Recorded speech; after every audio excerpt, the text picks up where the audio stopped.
Guys, mga ngalakal po tayo ng pamingwit. Sayang oh. Sayang yung mga pamingwit lang oh. Pwede pa. Tapos ayun, daming pabato. Ang dami pong pabato, iniwanan lang, kukuhanin ko yan. Sayang oh. Lalagay ko sa bote para mag-crush yan. Sayang, binibili namin to oh. Pag tinapon lang nila, pwede mo nang pulutin. Puro kanya no, puro iniwanan lang nilang mga kampo, yung mga bahay-bahay nila dito iniwanan. Tapos ayan o, mga lakal ako para pagdating ng isdaan may pamimit ako. Ayan, nandiyan po kami namiming tapong isda dahil malamig.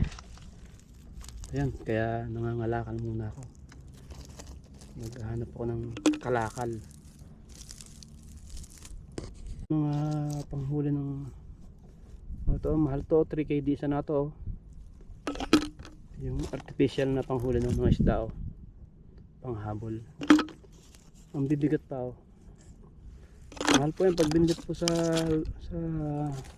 harads to, mahal to. Luma na siya pero pwede pa pong gamitin, sayang naman. And kahit pa paano makakatulong sa amin to pagka tag-isda na. Ang ganda pa oh. Ang bibigat, mga aloy o mga iniwanan lang ng mga whitey. Mayaman kasi sila. Kukuhanin ko yan para pagka panahon ng may lighter pa, panahon ng isda. Ito mahal po ito, aloy pa oh. Baka nagkakahalaga ng 3KD to o 4KD.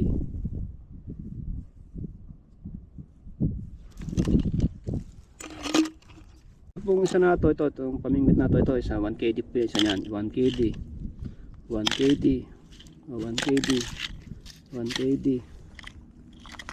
1KD. May mga tansi pa po yan, iniwanan lang oh. May mga puno pang tansi.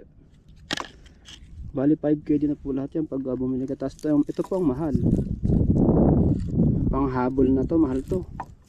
Tapos aloy pa, bigat oh. Iniwanan lang, kukuhanin ko, lalagay ko sa bote, tapos iuwi ko sa amin sa kwarto para pag panahon ng puset, panghabol po, mabisa pong panghabol ng puset to. Ayan mga kabayan oh. Iwanan lang nila oh, bigat oh.